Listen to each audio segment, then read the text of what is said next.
Ben Leavitt here. So you're a digital creator and you are the owner of Bunny Media. So you know a lot about social media. You've been talking about it on your YouTube, of course, Instagram, and most recently going over Clubhouse, which is a new social media platform. Yeah. Now, before we even talk about those platforms, kind of tell us like your origin story of how you got into, entrepreneurship slash digital creation. Yeah. So, uh, weird story, but I don't mind telling it. I was a football player growing up. I was like, that was my whole life plan, was playing American football. For anybody who calls soccer football, not that, was terrible at that. I like to hit people in sports. So that's what I was definitely drawn towards football. And that was one of the first things that I was really good at in life. So that was the whole plan, was that I was going to be a football player. I had attached that to the root of my identity, was that I was going to go into football. And uh, that was the plan. And then so I went and played university. That's the main reason why I went to university. And then I only ended up playing for a year, and then injuries made me drop out not from school, but from the football team. Mm-hmm. And when I did that, it forced me to really go back to the drawing board and think about the other areas of my life where I had enjoyment and that were similar things for me. And I was always very, very entrepreneurial. And that wasn't cool when I was a kid. Like being an entrepreneur now is very glorified. Like a lot of people are like, everybody wants to be an entrepreneur. That wasn't the case like 15, like, so let's say like 8 or 9 years ago. Like that wasn't the case when I was like 15. So I went back to that and I started going to those. And a lot of the entrepreneurs that I looked up to were people who started through social media.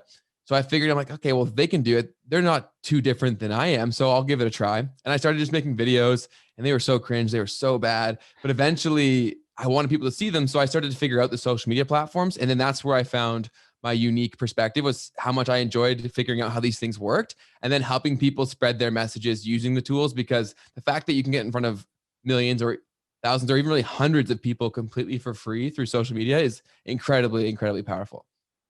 Now, when you explored these platforms, did you actually study? I mean, I feel like studying the algorithm is very important because it's very dynamic. You can have one strategy and then the next quarter, next year, it's completely different. But I think one of the most important things is getting on that one platform as early as possible, getting that first mover's advantage. So is that something that you actually looked into? Is that one of your main strategies? So if you can get it, early movers advantage is fantastic, but there's very, very few people who get that. And when you look at some of the major players on almost any social media platforms, the big players are typically made organically from the early movers. It's almost always the people who are on within the first year or so that really got that push. Because on a fundamental level, social media platforms will always give great organic reach at the beginning because they want to get you hooked. They want to create a place for fans and creators to come and make it the spot. When that happens, as you've seen with Facebook and Instagram, they then start to dwindle the reach because they can. At the end of the day, it's a for-profit business, so you have to understand that. Like I think they're making money too. That's why it exists. And then, but so from a strategy point of view, even after that's gone, there will always be opportunities to grow, because on a fundamental level, if a platform were to completely dry out reach, they'd lose creators. Like they would. If it was completely impossible, then they would lose creators. So there will always be an opportunity, but it's going to come down to you have to be better. Once that early mover advantage is gone, it really comes down to it needs to be better. You need to be serving communities, and you need to be very, very consistent. So I wouldn't say that people should rely on the early movers advantage, because in most of the time you're not going to be able to get it. The only places where I'd say that is still present would be definitely Clubhouse, seeing as it's still in beta. And then TikTok to a degree. I still think that TikTok is going to diminish over the years for like a while to come. It's going to continue to drop. And it already has from when it first started, just because the more people flood the platform, the less attention there is to go around, because bigger creators start to gobble up more and more. For sure. And what was your very first platform where you were actually studying it and getting some results, that you had that talent to figure it out and get some growth? So there's definitely YouTube. That was the first breakthrough platform for me. And I would still say it's the primary one. It's the main driver of my brand, like my personal brand and my business as well. I really liked it because that was the vehicle that I saw creating the deepest relationships with people, also being the biggest stepping stone for entrepreneurs to create like real sustainable businesses that were apart from just their personal brand. And I'd say that was the initial draw to me, was that I feel like I'm a pretty purebred entrepreneur. Like I knew when I was like 7 that I would never have a conventional job. So I figured that this was my route to do that, because I saw so many other creators doing the exact same thing. So I went and looked, I'm like, hey, well, how did they do that? And I learned that there is a system to it. Because it's a search engine, it's things that you can learn. You can actually learn how these things optimize and distribute content, and you can then best leverage that to find motivated viewers. And that's what makes it so valuable, is the fact that people are seeing videos that either YouTube knows they want to see based on data, or that they actively sought out. So that's what makes YouTube so powerful. I still think it's the best social media platform there is.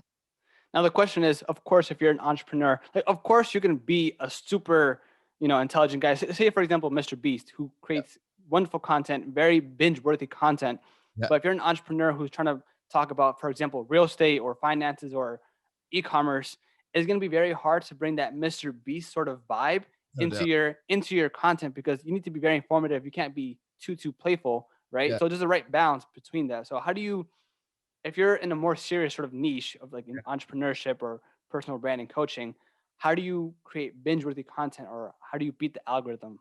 That's a phenomenal question and incredibly top of mind for myself currently, because my channel, like, well, it's not massive. It's gotten to the point where, like, to keep going further, one of two things has to happen. Like, I rely on growth for, say, a viral video here and there, or it needs to become more mainstream content. But as an educator, I think you have to remain focused and understand, like, what is the purpose of this. And if the channel is to help amplify your business, you don't need millions and millions of viewers for it to be a massive tool for your business.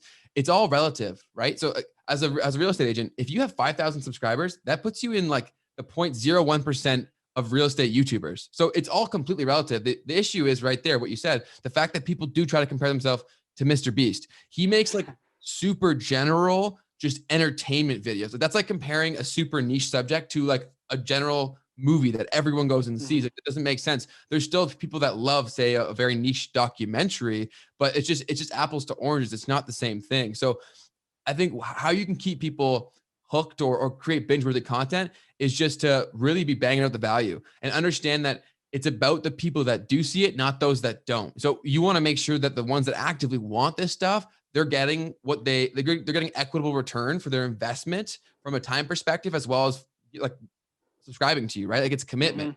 So Yeah. that's the best way, is really focusing on the value and being consistent.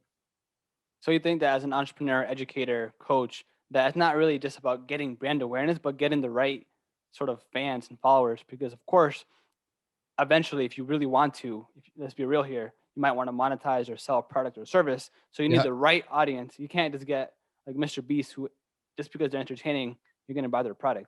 Man, there's one Mr. Beast, but there are hundreds of thousands of people making over $100,000 a year with very small YouTube channels. So I work with course creators all the time, and info product sellers and things of that nature, and service-based businesses. And that is the proof that you don't need a massive audience if the audience that you serve is highly motivated and they keep coming back to you.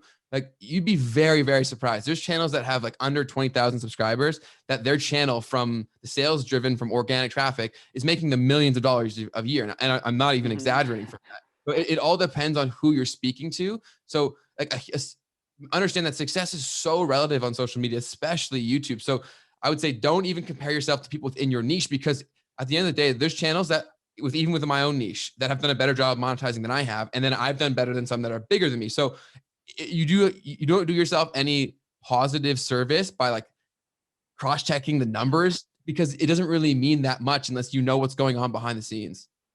So is it really a mixture of knowing how the algorithm works and being authentic to yourself? Because you don't want to copy someone else and be fake, because I think one day down the line you may be caught, or you might be bored of acting, and then it Yeah, all goes to hell. for sure. And I think that's something that people should be very weary of when starting a channel, because there's this term that I kept hearing recently, was that you can only play a character for about 2 or 3 months, and then it starts to really hurt you internally. So the same is true on YouTube. Like, success is both a blessing and a curse on YouTube, because it's very authority driven. So once you have a breakthrough video, YouTube wants you to stay in that lane. And they do keep you there to a degree, because they're smart enough to know what kind of video you're making and if it's related or if it's not to what they've given you authority to. So if you try to veer from that, unless you have a really deep relationship with your audience, they're not going to show it to as many people. And the crazy thing that people don't realize about YouTube is that it doesn't matter how big the channel is, the vast majority of viewership on everybody's channel is from people that aren't subscribed. So people get so fixated on the subscriber number, but it means nothing. Like, it genuinely does not mean anything for the bottom line. There are channels that are half the size of mine that make way more than me, and then the opposite is true. So, but leading back to your first point, is ensure that you're making content that you'd be content with making this content or similar content for the here on out if you want success with that specific channel. Because once it happens and you build that audience, of course you can diversify slightly. But if you try to be a gaming channel one day and the next you want to be like a workout or fitness channel, like it's just not going to work. So I think to your point, you definitely need to be loving what you're doing. It should be your authentic self, because that way success will be the goal and not a negative thing that happens as a result. Yeah, and I think for TikTok at least, you could be someone else and be viral immediately, but in YouTube at least, it's more of a long-term play. I'm not going to say you can't go viral overnight on YouTube, but from my understanding, from my not experience, but from what I see on YouTube, you need to be there in the long term, and from what I hear people say, they get little to no views for months, maybe even years, and then one day something just spectacularly just happens and they get a boost, and Yeah. then things start escalating from there. Yeah. So you mentioned two great points there. I'd say on TikTok, virality is almost like an expectation. And like it should be, because so many people go viral very quickly. And obviously there's levels of virality and all that. But on YouTube, it's far more the exceptions, not the rule. The vast majority of people are in that situation where they grind it out, and then they will experience a big uptake. And I experienced one around November of 2019, where I was at like 2,000 subscribers. And then within 2 months, I was at 12. So you do experience peaks, but then it's also very important to understand that it's not always going to be like that. So you get used to growing like this, and then it slows off. Doesn't matter who you are. There will be obviously people that go from zero to crazy amounts, but the majority of people are plugging away at it. But understanding how YouTube works can also put yourself in a way better position, because the vast majority of creators they just keep creating videos and they think that's all that it is. And while it's awesome, I definitely promote people making videos consistently. Simply learning how YouTube optimizes their videos and what information they need to determine what kind of videos you're creating and who it's for will give you yourself such an advantage. If you're a small channel, you should be focusing on search-based videos. So great keywords that are very highly search driven, because that traffic is something that you can actually work towards. Whereas suggestions or getting on the homepage is strictly from YouTube. And it's a very authority driven. Whereas search traffic is something you can actively work towards. And every little win, you're like stacking more real estate. And eventually it's going to allow that to compound for the one video to take off and change everything. So what tool do you use? Do you use, for example, Google Trends? You look up one word, because on Google Trends, you can see people searching on both YouTube and Google, right? And do you just see one term? If it's oversaturated, maybe don't use that one. Maybe use, I think the term here is like long tail words. So yeah, long. I made a whole video about like basically my whole strategy. So yeah, long tail keywords is essentially like the keyword is typically like what anybody would think of. So let's say, for example, within my niche, let's say how to grow on Instagram. That's like a very juicy primary keyword, but that is so uber competitive. Where if you make that like how to grow on Instagram using hashtags, that's a far more search friendly keyword that you're not competing against everybody. It's far more tailored, and that's called a long tail. So you're long tailing the primary keyword, which would be how to grow on Instagram. And then the long tail variant would be with hashtags. Okay. And that's a very elementary example, but that would be one. And then how I figure out what videos to make is I will definitely use tools like Google Trends. And I also subscribe to a bunch of newsletters, as well as just simply if you consume YouTube content and you see other creators within your niche, I always look for what are called like breakthrough videos. So if someone has a video that's getting way more views than they have subscribers, that's because there's a serious demand for it. And if there's not many other videos, even if someone's made the video first, I'll still make it. For prime example, it was like last week, Clubhouse was out, and I'm like, I knew I was on the platform for like a month, and I was sleeping on it. I'm like, I should make a video. And I kept pushing it off. I had stuff to do and making excuses, and that was a bad decision. But I went and watched the video, and this lady who made a decent video had 30,000 views. Her channel had 10,000 subscribers, and the video had been out for a week. And I was like, oh, wow, like that, this is clearly in demand. So I made a video that day, got it up. And so while hers is still number one, I think it has like 40 or 50. Mine's only been out for a week and a half, and now it has 10 too. So just because one's been made doesn't mean you shouldn't make it, but it is definitely better to be first. Because imagine with the size of my channel being 2 and a bit times bigger than hers, if I made that video before she did, my video might have been at 50 or 100,000 views. So being first is always better. But just because you're not first doesn't mean you shouldn't make the video. But some of the biggest breakthrough moments were when I just made a video the second something happened within my niche and was the first video out there. And so using tools like Google Trends, newsletters, just honestly staying in track of on top of everything that's going on with your niche could be a game changer for you, because with it being authority driven, if YouTube at the end of the day, they want to serve content that the people watching want. So if they're searching for a specific video, but no one else has made it, there's no authority to gauge who they give the attention to. They're going to give it by default because you're the only one there. And there are a few videos on my channel that's exactly what happened, where I was a tiny channel. I made the video right away and it got overnight like 50,000 views, and that gained me like 2,000 subscribers. So it's always possible. That's why I don't have much sympathy for people that say YouTube's impossible or you can't do it. It is. It just requires a lot of work. So you think for any digital creator, solopreneur, to some extent, they don't have to be experts, but they should know at least some of the basics to understand how each platform works, or even YouTube, at least know what a keyword is, or a little bit know how you can get some growth, not just spontaneously make a video and hope for the best. Yeah. And honestly, and if you definitely should have at least a decent understanding of the platforms if you're going to invest the time. And if you are already very active within your business and you see this as a potential avenue for yourself, hire someone to help you, because you might be putting out all this time and effort, but it's like, if you're one step away from the goal line, you don't get any points, right? Like, so you might need someone you might need an agency or a solo entrepreneur or someone else to help you just to get you across the goal line. But without that push, you don't score. And what good was the drive, right? It doesn't matter. So I think that's definitely very, very important to understand and to not be afraid to invest in it, because that's the key term. A lot of my clients that I work with, because they'll hear what we charge, and I'm like, you got to understand, yes, this is what you're paying, but it's not a payment, it's an investment. Because at the end of the day, when we do this for you, say if I don't work from you, your videos are still making you money. It's still bringing you in clients down the road. That's the beautiful thing of YouTube. And that's why I built my backbone of my business around that, is because it is evergreen. I still have videos on my channel that give me a few hundred views a day, and I made them 2 or 3 years ago. Where else does that exist? It doesn't. You make Instagram content, doesn't matter how much you paid for it, it's gone in 2 days. Same is true with TikTok. It's gone in a little bit longer there, but still, it's not going to last forever. Whereas YouTube, targeted, and it lasts forever. But to some extent for TikTok, there's a creator fund, so you could make some money, but it's nowhere as strong as YouTube, though. Yeah. So why did you, may I ask you this, why did you not go all into YouTube and you created your agency instead, Bunny Media? Yeah, so you rephrase the question. So are you asking like why? Like you could have gone all in on YouTube, but you actually created Bunny Media, and because of that, I'm pretty sure you can't allocate as much time to just focusing on your YouTube and growing it, right? Yeah, that's a great question. So while I outlined that within my niche, it's going to be difficult for me to get the kind of money that I would want to make strictly from YouTube AdSense. So that's why I saw this as a better route to serve clients. Plus, with what we do at scale, we can help people make a lot more money within their business. If they have something to sell or they have a great service, we can help to make that happen and basically just be a connector by getting their videos in front of the right people.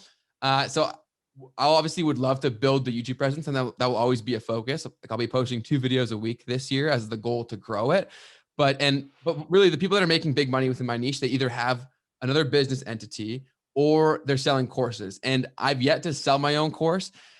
I don't know why, but I was always so hesitant to do so, because I think a lot of scammers have been out there and they've really tainted a lot of people's views on courses. And I just was so adamant of not being like that. But I honestly feel like I should have made one, and I definitely will, because there are good and there are bad courses. Like I've taken courses that have changed the outlook of my life and my business. So I think it's just something that I had to combat. And I think that the passive nature of a course is so powerful. And it's very ironic because we help course creators within our business every single day, and I haven't made one yet, but it's something that I definitely have in the plans for 2021. No, that's so true. I've spoken to many entrepreneurs, and they have that second thought where they don't want to create a course because people might think, oh, they're trying to scam, because so many, fake gurus are out there making money off that. But I think if you establish a personal brand and you get a lot of trust, people are going to be asking you for courses, and that's usually what happens. And I'm pretty sure you get that too. It's like, yo, like, man, when is your course dropping out? And at that point, you have to make one because I it's not know. like you're wanting to make one. They're in demand. Like, And, they're and asking for it. that's so funny that you said that, man, because literally last night I got an email from a lady and she thought she was going through to buy my course. And she's like, how much is it? Where do I buy it? And I was like, I don't have a course. Like she emailed my personal email. And I was like, maybe that's a sign that I actually just need to get this thing out there because it has just been primarily a mental block, which is so silly because like I said, I help people sell courses all the time. But yeah, it's definitely in the plans for 2021. I've written that as one of the main objectives. But to your main point of there is like, why did I not just focus on YouTube? It was just because I felt within my niche to maximize the audience that I was building and the authority that I had, the money and like the opportunity cost just didn't make sense there because I just didn't feel like that kind of, it's not universally appealing. Like there's a lot of people that don't have interest in social or the type of videos that I make to a degree, right? So you have to really maximize the potential value of a fan, subscriber, or whatever word you want to attach to them. And I felt like the best way to do that was by having a business offering and eventually having a course for people that may not be able to afford more hands-on services. So if you were to kind of say which platforms do you think you've mastered or are really well equipped with, like, understanding? I think we're one of the best in the world at YouTube. Instagram too, but I just know that so you can stack small wins, I'd say faster on YouTube than you can on Instagram. And the potential of a win from a small channel on YouTube is vastly superior than what would be a win on Instagram, if that makes sense. So I'd say that YouTube and Instagram, I'd say that we're right up there with anyone. I just see more personal value for most, depends on the business, but for a lot of cases, more on YouTube. So I would say if the two that we're the best at would be YouTube and Instagram. And then it really varies on the type of business where we'll try to shift people's focus to. But I'm near and dear to both the platforms, but more so YouTube because I've seen how much it can change. And the passive nature of it is just so nice. So for your work at Bunny Media, Mhm. how's the process? Do you talk to, personal like personal brands, entrepreneurs, Yep. and maybe they're in one specific niche? Do you kind of tell them the ideas or the keywords they should really target and help them create content around that? Or is it just really what kind of content they have to make and then they're responsible for actually shooting the video? Yeah. So the agreements with different clients will vary. So for on the Instagram side, we do a few different things. Like we've had management clients, we have growth clients where we've actually managed their page, and scaled the audience to a certain point and structured relationship like that. On YouTube, it varies depend on the need and budget of the client. Like for the full service side, we only work with specific people because we do obviously have fees involved. So it's not just someone who doesn't have a budget. So typically it is going to be for course creators or people looking to sell a course or scale a business. And what we'll do is we'll seek out underserved areas of YouTube that are tightly aligned within their niche for them to then make that video that fills it. So typically they're filming the actual video. So that's why it does take the right client because many times we've had people that thought they were ready to film video and then it fizzles out. So it definitely requires the right client. But for those that are comfortable making videos or comfortable with simply trying, we've had great success of basically telling them what video to make. They send us the footage. Our editing team will edit it specific to being consumed on YouTube. And then we'll optimize the video and get it out there. And then scale from there. So I don't know exactly how the YouTube algorithm works, but like you mentioned, you said the title is very important. I'm assuming that the thumbnail itself is very important. And to some extent, when you shoot a video, do you have to repeat that certain keyword a certain amount of times so YouTube can really grasp that and understand? Okay, if you said, because I also have, just to add a reference here, I use WordPress, and more specifically, this is a tool called it's an SEO sort of tool. And the more times you use that one key term, the better. And I don't know if that's the same way for YouTube. So you have it in your thumbnail, you have it in your title, and then if you say it X amount of times in your video, that should really solidify that you own that keyword or you've been ranked for it. Yeah. So there's a lot of that. I would say within the thumbnail, I don't think it matters as much. There is they do have AI software that can detect what's being said in the video as well as what's in the thumbnail to a degree. Like obviously it's not perfect because it's not like a human being looking at it.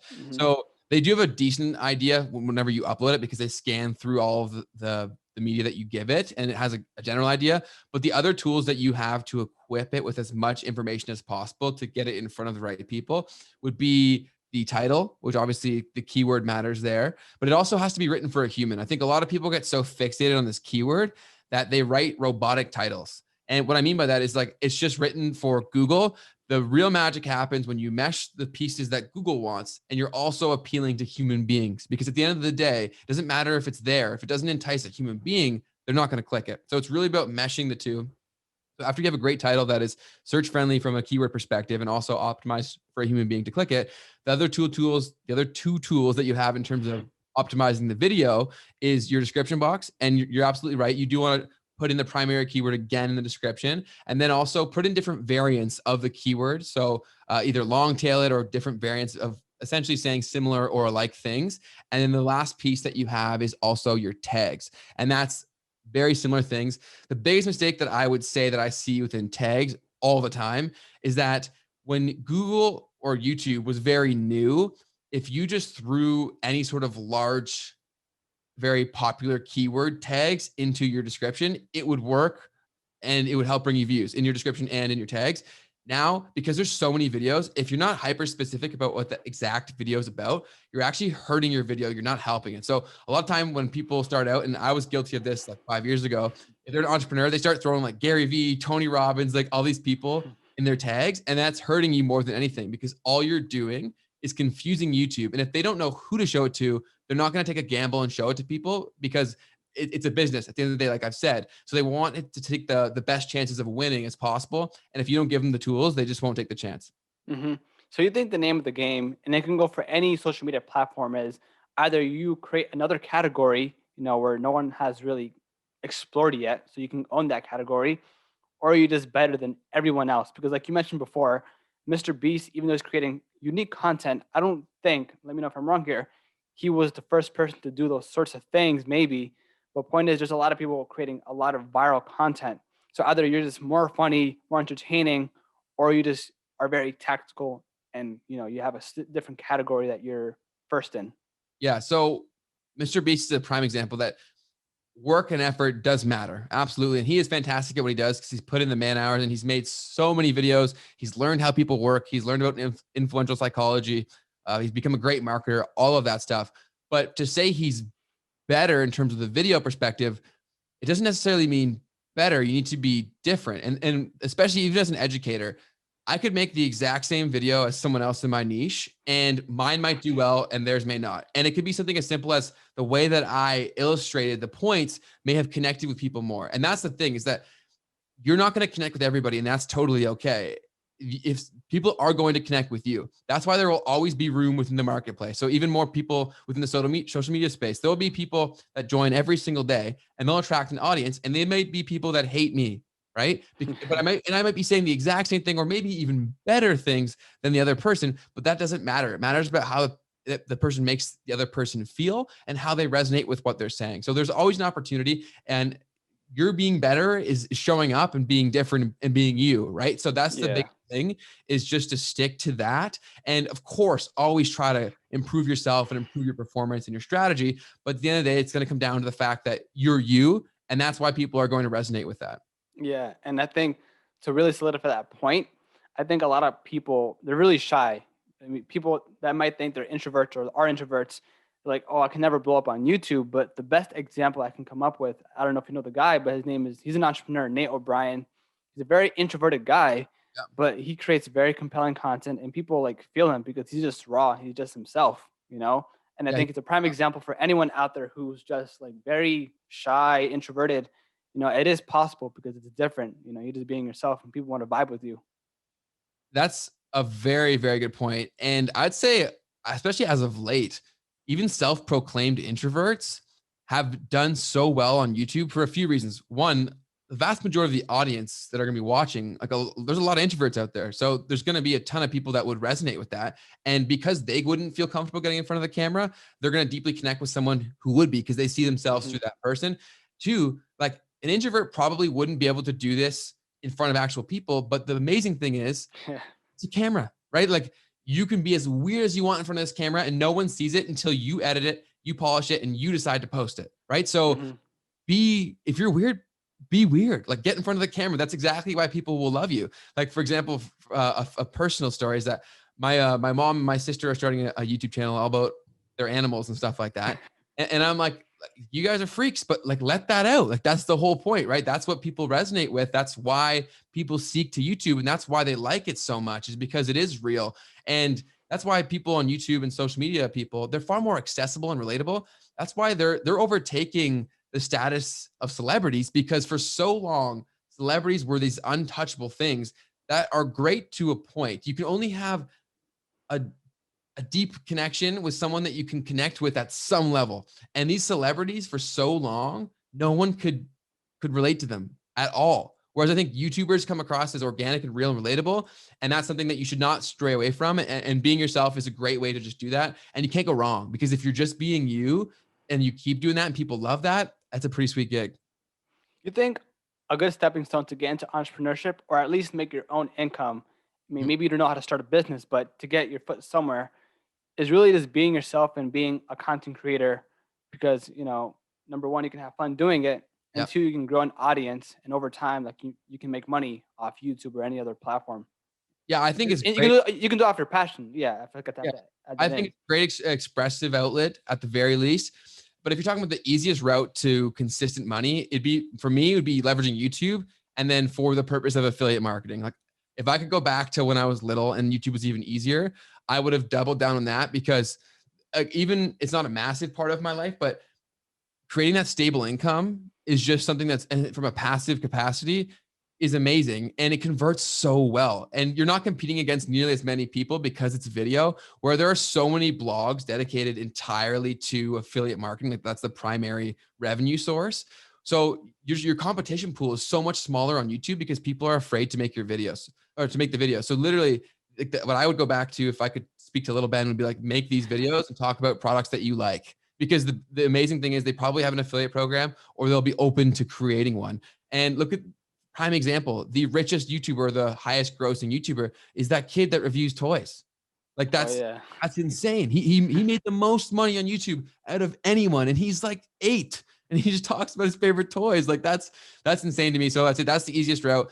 But then I think why I provide some caution for saying, like, the route to monetization through your personal brand is tough, and something I wouldn't say to really hold your hat on, is because there's no guarantee from a personal brand perspective, right? Whereas in an affiliate capacity, like, it's a transaction. Whereas you're banking solely on yourself, and if you're only doing it for the money, it's unlikely you're going to stick with it long enough to actually get over that hill and start making the money. So Hmm.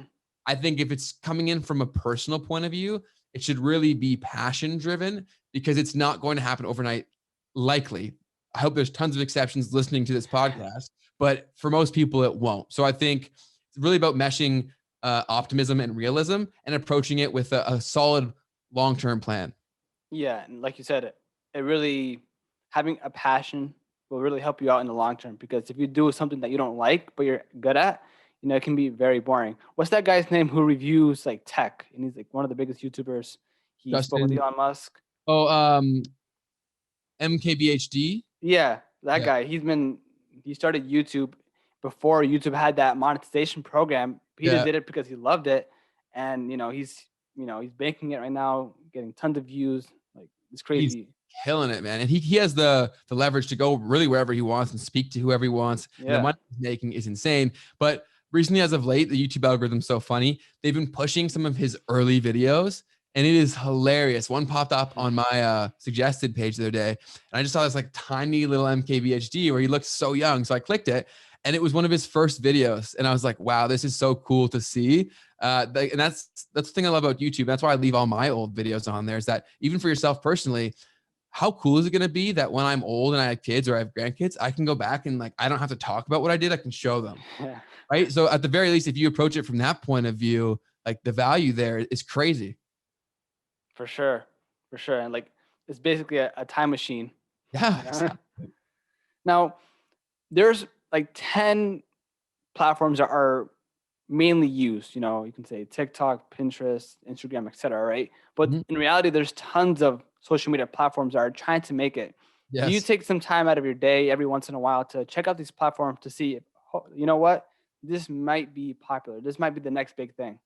So great question. I always, if I ever even hear rumblings of a new platform, I go on and secure a username at the very least, because I ran into a nightmare scenario of, now that I have a presence on Instagram, the guy who has just at Ben Leavitt, like, he has it and he's not willing to get rid of it. So that's an issue that you run into. So even if you're not doing it right now, I think at the very least, you should always just go grab that real estate that is your name so that you own it.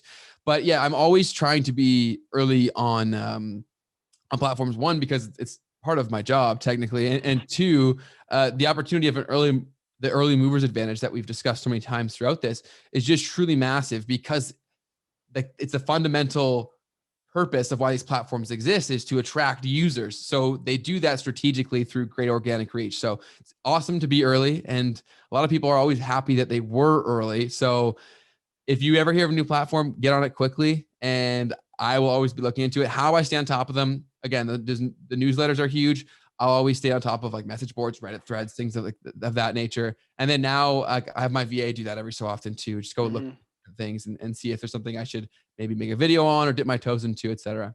I remember when there's talk of TikTok going under and it being banned, right? Yeah. And then, Instagram Reels came in, everyone was crapping on it. But in reality, a lot of people are really popping off on Yes. Instagram Reels. Now they changed their minds. I'm not going to say that they replaced Reels with TikTok, but it's now a huge tool, a huge thing that they can use to really grow their personal brand, because Instagram now is hard to grow organically, but with Reels, it's a new game. Yeah, it's like a little, it's like they've come out on a tons of different forums, honestly saying that it's boosted within the algorithm from a general perspective. You're going to get more reach if it's done through a reel. And then they also have a dedicated team of people at Instagram right now that are seeking through the platform, looking for reels to push at a massive scale on the platform and feature. But there's one point of note with that, is that they're looking for videos made specifically on the Reels video editor. So if you repurpose the TikTok, you're not eligible for that potential like massive promotion. So do with that what you will. I would still repurpose TikToks just for ease of use, but they do have that going on, and they have a whole dedicated team on that. So they're pushing Reels like crazy because they've seen the takeover that TikTok experienced during the pandemic, really. Mm-hmm. And let's talk a little bit about Clubhouse. There's so much hype on it. To be honest, the past month, I thought it was just a sponsored thing on Instagram. Like, oh, this guy's just promoting it. I'm not going to pay too much attention to it. No, they're getting And paid. then I realized, like, I checked the top 100 apps on the App Store. It's like, oh, number 13. You know what? Let me download it. And I couldn't make, I made my username. Yep. And only until yesterday I was able to go in, because someone in your contact list, or you get an invite for you to go in. Yep. And it's very, very, very early. Of course, I tried to make my own room. No one joined. Yep. And this might be too early to ask, but how do you grow on Clubhouse? Yeah, for sure. Well, I was actually making a video about this. I already scripted it, so it's not too early. So I'll give a few points there. I think if you're someone who doesn't have any like influence already or any presence on other platforms already, I think you're better off building connections slowly and scaling up from there. So starting with the smaller rooms and really try to put your point of value, establish real connections, and slowly scale up. Like, I've been fortunate that because of my presence on other platforms, it's allowed me to get on speaker panels and things of that nature that I otherwise wouldn't have gotten onto. And that's one of my biggest complaints with it, is it's very much like an insiders club and who knows who, right? Mm-hmm. So that's one of my biggest issues with it. But if you're looking to grow, don't be afraid to host your own rooms too, because if you host your own rooms, especially, they'll give you more invites too, so you can get more of your friends on there, more people to come to your room the next time. And you never know who's going to pop in. If you're making a room and there's not many others, there's still a chance that a random person or a great connection could hop in there. But from a growth perspective, I'd say go in rooms that are like 8 to 20 people, because the likelihood is they're still going to have the ability to go on stage. And then the great thing is, it doesn't really matter who you are on Clubhouse to a degree, because there's nothing else. There's none of those other like social proof indicators that people really care about. It's not like as segregated, I'd say. So if you go in there and you provide amazing value, everybody in that room is going to follow you. And then eventually, if you get to the point where you've built up a big enough following on there where you make your own rooms, then you can be the person who deals with the conversation and gets the benefit of being on top and being on the stage. So that's the great thing about that I've seen. And I've been on rooms even personally where outside of that, if I had a DM the other speakers, they probably would have never even replied. But because I could get on stage and provide the value that was unique to me, I left with them now being my peers, right? So there's a huge opportunity there. I'd say also don't expect it to be this amazing thing. It's like any platform, it's going to take time and effort, but it is really, really cool. I think it's worth getting on there and slowly putting your time in strategically in the platform, because it's easy to get sucked in and lose like a whole day in there and think and create the illusion that you're being productive. A lot of people have done that. So I'd say great, but use it cautiously. So you're not going to say that it's the next big thing. It has the potential to be, but it's not yet. Well, just on a fundamental level, it's not sustainable how it currently is. They're not making any money. And two, like these big entrepreneurs. Well, this is my one thing too. It's like all these people are making these like 8-9 hour rooms that are claiming to be billionaire entrepreneurs. I don't know too many billionaires that would spend 8 hours talking in this room, basically just talking about saying the same thing over and over again. And that's one of my other issues that I made a TikTok about this recently, was the fact that like a lot of the times it is just big rooms of pissing contests. Like they're just talking about, oh, this, and they're not really dropping any value. But because there's so many people in that room, even all the other people like that are not on stage, people are just listening, they feel like they're being productive and they don't realize they're just being sold to. Like this is just a different way that you're getting into these people's funnels. So really be cautious with where you're putting your attention, and also like who you give like guru status or who you look up to, because anybody can go in and make a room, and if they know enough people, they can create this false divide of them being an expert, and they can suck a lot of people in. So that's another concern of mine, is they're going to have to get to a better way of differentiating people who are full of it, and then also people who are actual genuine people providing great value. So I'd say be cautious, because not many people are right now. Have you come across clients who are fake gurus and you're like, okay, I don't want to work with you because this might not be sustainable? I mean, of course you could work with them, but maybe in the long run, they might be upset with you because, they might be caught. They might be caught and it might not be sustainable at the end of the day. It happens all the time, bro. Like literally all the time. And you would not believe how many people we've run into where they'll, through discussion to us, they'll talk about their Instagram presence, talking about how like why it's such a natural transition for like us to work on YouTube and all these things. And within looking at someone's profile, if you know social media, you can find out that they bought those followers in like 10 seconds. And it's so easy to see. Even a lot of people who are verified, like at this point, you can pay for verification. So if there's anyone listening to this, stop looking at the verification badges as like a seal of approval, because they've lost a lot of their credibility. I get reached out to all the time saying, do you want to pay this much and you'll get verified? It doesn't mean anything. It does not mean that the person's valuable. And this is the biggest fundamental flaw, because there are people who are in my industry who have bought followers and talk about the same subjects that I do. And they have, say, like 50,000 followers. And you would not believe how many people come onto my video where I'm dropping like actual valuable advice that I've used on my things, or maybe more on clients, etc. And they're like, why would we listen to you? You only have 8,000 followers on Instagram. It's like, so you'd rather listen to Guru over here that bought his followers. Like that's the issue. I think people need to shift the understanding of what value is away from simply vanity metrics. And I don't know if that'll ever happen, but I am hoping. So yes, to answer your question, so many fake gurus out there. I would always assume someone's a guru, like a fake guru, until proven otherwise at this point, because there are so many. No, I feel that, man. It can be very hard to actually tell, especially if you don't have that much experience in social media or catching that eye, but sometimes it's very easy. And down the road, for any entrepreneur, any coach, it's not good in the long run. No, and if anyone's listening to this and you can't tell if someone's a fake guru, send me a DM with their profile and I'll let you know. Sheesh. And so all this talk of social media, it's very important to be on it. A lot of people say if you don't have social media for your business, you're dead, right? But there's a huge talk of having assets, because social media, you don't really own it, right? But if you have your own blog, of course, your own email list, and now what's really popular is having your own, what is it? Is it SMS? Those are assets that you own. Now, do you think that, of course, you can have your social media, but once you grow a following, do you think it's very important to divert some time at least in creating a blog or an email list of some sort? Yeah, absolutely, man. It's much like investing, right? Like I view social presence as the opportunity of being an aggressive investor and building your portfolio. But after you've got a solid sort of portfolio, you're silly if you don't diversify into safer places and really think long term. So go hard on social to scale that brand if you currently haven't already done so, and take advantage of the fact that these platforms can bring you in highly motivated people. But you're silly if you're not building an email list, an SMS list, or something of the sort that you physically own. Because you mentioned the point exactly.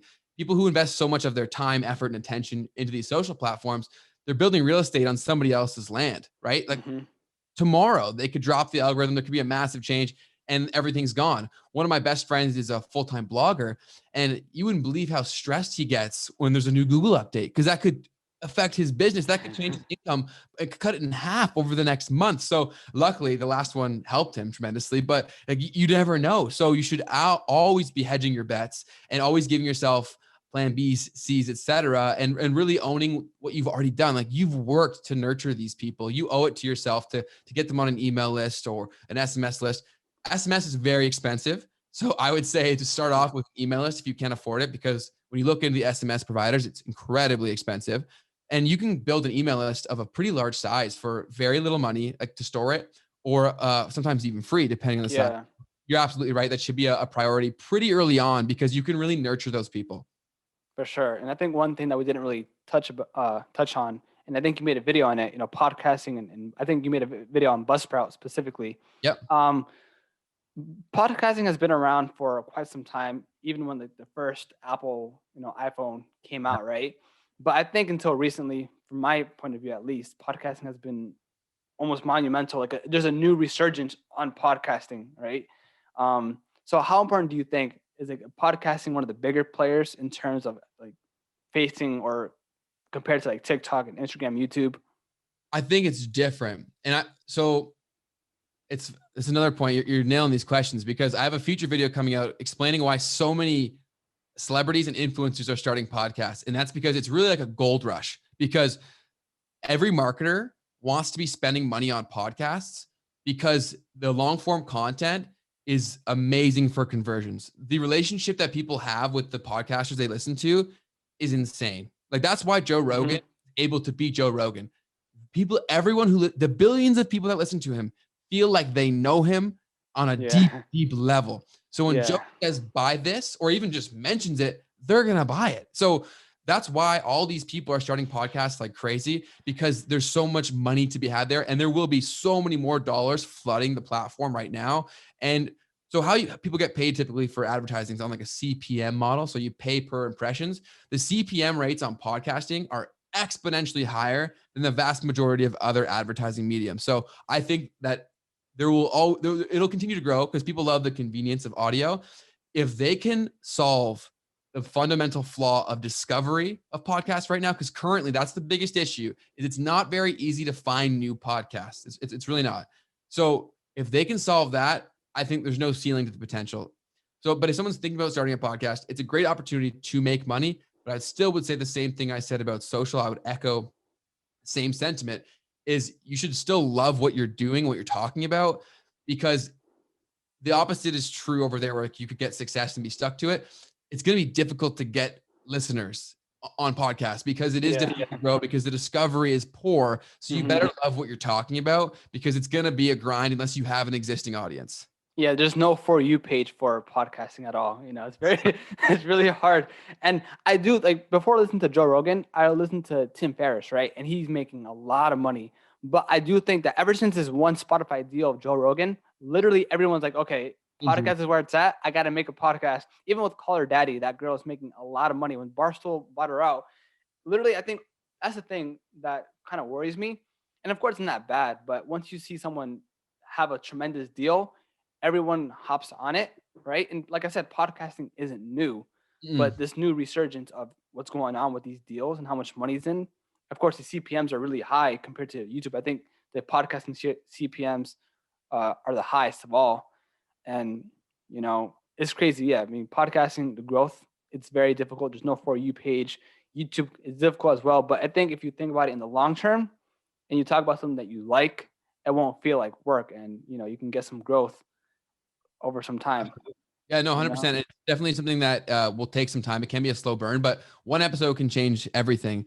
A lot of people that we speak about when we talk about podcasting, a lot of them were early movers, but Barstool wasn't as much so. But I believe in the Barstool model so much, because they're the podcasting kings. Like, they have such a stranglehold on that market. So like, I believe in Barstool tremendously. And I do think there's a ton of value, because the level of connection there is just truly insane. And Like, I think everyone should have a podcast for some degree, even if it's just for you, right? I started my podcast originally. It wasn't for money or anything like that. It was simply because I wanted to expand my network and I wanted to learn from other people. And that way I went into it. It's like, I can't lose, right? Because at the end of the day, as long as you have conversations, you still learn and you still met people. So I think if you approach it from a genuine place, it's an awesome place to be. And then, hey, if you can turn it into a business, it can be a potentially incredibly lucrative one. But what I would say is if you're going to do podcasting, try to do it right.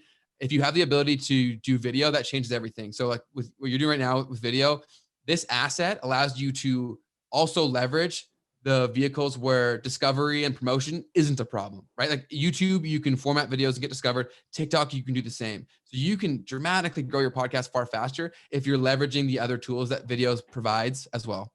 Yeah, and like you said, with the video, the podcasting, it's such a core base where you can literally put this on YouTube. You can make clips, put on TikTok, Instagram. So basically, you save a lot of time in terms of being a content creator because from this one video, you can repurpose it, like the Gary V model. I'm not going to take his. Yeah, no, but you No, should. but Yeah, exactly. you just That's save so much 100%. time on it.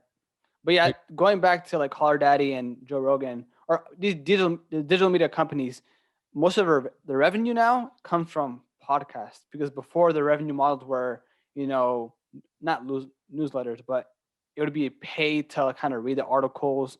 Some had to rely on merch, but like podcasting, CPMs are so high. These NPR, I think BuzzFeed, they have all these podcasts, and that's where like the money is flowing into now. Because I Yep. think audio in terms of for like humans, we learn a lot more through audio than like you reading something from a book, right? And you can consume so much information. And I think that's why people are so into podcasting and just audio and just YouTube, because with YouTube, you can hit 2x and learn so much, Yeah. right? That's why I think video, podcasting are the main drivers for social media in general to either be educated or be entertained. Yeah, and I think it comes down to us being humans, right? Like that's the ability to express emotion and points and lessons and all those things through voice and emotion. Like that's what makes us human. So the fact that it can capture that is going to make it way better than written text because you can actually hear how the person was saying it. Like tone is very difficult to capture via written text. So that's why so many people read an article or read a book and come out with a different opinion. It's not as true with podcasting, and people can really feel the emotion that people express, and that allows for a far deeper connection. Yeah, and just one more thing. I don't want to take too much of your time here, but of course you said video is important. Yep. But let's be real here. Going back to being an introvert, a lot of people saying, "Oh, you have to create a personal brand." I do think it's important, but you don't have to. There has to be some sort of why, Mhm. right? But say you are getting into being a personal brand or creating content, you know, there's so many mediums at which you can spend your time on. Of course, blogging isn't as strong as before, Mhm. but YouTubing some videos, actually did some research the past couple of weeks. Blogging is still a huge thing. Podcasting, you can do it without the video. So you can be camera shy, but you can still talk, right? And of course, TikTok, the really short videos. So that can be a good start for you kind of getting comfortable. You don't have to make long form YouTube videos. So point is, if you're trying to be a personal brand or be a content creator, you know, you can take one step at a time, and then eventually you can get out of your shell, be more comfortable, and be across multiple channels. And that's the important thing nowadays, being omni-channel, being across different channels. You can't rely on just one thing. And then once you grow on multiple channels, get those assets, the emails, SMS, and whatnot. Yeah, no, 100%. I get that question all the time. Like, what platform should I be on? And I think the answer will be different for every single person. So don't, if you think a platform makes the most sense for you and it's not the hottest platform right now, that's okay. If you can be the best at that platform, it'll allow you to have success on everything else. So go where you feel like you are the most comfortable and will perform the best and can connect with people at the deepest level and provide the most value, wherever that is. Mm-hmm. Well, you said that YouTube you think is the most rawest. Like, what do you think is the actual most? If this makes sense. Social media platform for me, even though I don't really consume Twitter at all, I think it's that one platform where it just spreads information like wildfire, and it's that one basis where you just do talk to people. You know. Yeah.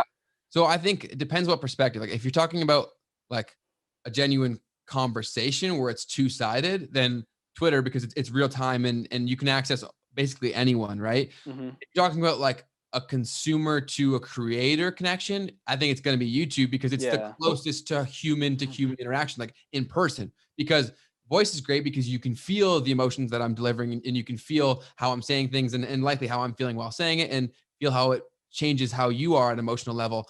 That's like 10x with the inclusion of video because of facial expression, your body gestures, and things of that nature. So it's the most human-like at the end of the day, and that's why I think that that'll allow for the deepest connections because it's the closest thing to being in front of someone, which is how we were all developed as people in general. Mm-hmm.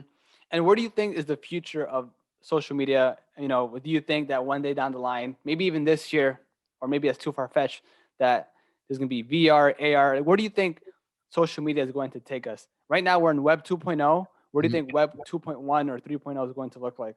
So I think VR is a ways away from being like deeply integrated in our society. I think because it's the issue of the peripherals, like how you can currently use VR. It's just not convenient, right? Like if they can then change the form factor of necessary devices to make that happen, then that could be a huge thing. And I don't think that's too far away, but AR is already here. And some social media platforms are using them in different capacities.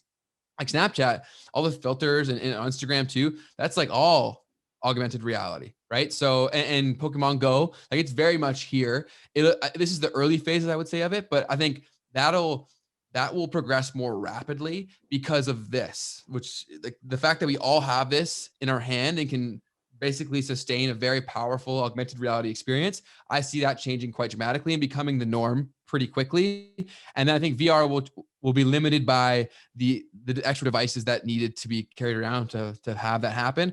But I wouldn't be surprised in like 10, 20 years if someone gets a contact and that's like their new Yeah. VR glasses, right? But I do think that's a bit away. But AR, I think, is going to continue to increase and take more use cases for sure. Yeah, I think a lot of our models in social media are going to be taken from from China, South Korea, and Japan. I don't know if you've known about this. I'm pretty sure you do. But in China, you know how you can do affiliate marketing here, obviously. But Yep. in China, I forgot what platform it is exactly. I think it's through WeChat, where they have actual influencers. Yep. Actual influencers making live videos, and during those live videos, they're selling products. Yeah, it's like those infomercials back in the day. Yeah, People would sell it on TV. Yep. and you don't see that here yet, but I think that because these influencers in China are making so much money, It'll I'm come. pretty sure that someone, yeah, there's a platform, Instagram, maybe Facebook, they're gonna take a page from that book and implement it themselves. Because think about it, dude, like there's so many influencers here, they want to make an extra buck, they could, Money they have talk. their own, right? Yeah, It's just absolutely. crazy. If they see that people are Mm. making crazy money via that medium, then they're going to implement it here. It's a copycat world. So if it's working Mhm. for someone else, they're going to try it. Oh, for sure, man. That's what we saw, like when Instagram took Snapchat's feature. Yeah, exactly. Snapchat is still like top 10 in app. Um, Social. yeah, in a social app. So it's still like a big platform. I don't use it, I but don't that was massive. They made a lot of mistakes. I think Snapchat had a ton of potential, but it's this weird enigma. Like it's very strange because they're trying to get on that vertical video wave, but Snapchat's just not the place because like it's very intimate. Like you only really have people on Snapchat that you kind of know personally, and it lends to that with the whole like Snap Map and a lot of their features. Like they can see if you read it or not. Like Mhm. it's not. I would say it's not very creator friendly. So I think that's the big fundamental flaw that's there. And then when Instagram made the stories, like that was the writing was on the wall. Snapchat that basically sealed their fate. Yeah, So yeah, but it's very interesting. I think it has its place, but I don't see their vertical video platform working. yeah. And I'm kind of confused with Twitter because I don't know how they make their money. I know years back they tried to buy Instagram for 500 million, but then it was bought out for 1 billion, and they Yeah, kind of missed out on that opportunity. they But bought. I feel Twitter is so massive and important, but I do think that in terms of their business model compared to like Instagram or Facebook, now TikTok, they're not the leaders. I might be wrong here. I don't know everything, but I do think they could be making a lot more money because all these like Facebook, Instagram, now TikTok eventually, they're making all their money through ads, and Yeah, Twitter is not the most ad friendly platform. no, it's not, and you're right. That's a big issue. There is the fact that I would say it's not as naturally monetizable as the other Mhm. platforms are because of the rapid flow of content, the way that people consume it, for a variety of factors. I think it will always have its place because that live communication and information is not really available anywhere else. So I think it'll always have a place, but I think they've kind of become okay with being what they are. Like I don't think they're anymore trying to be the Facebook.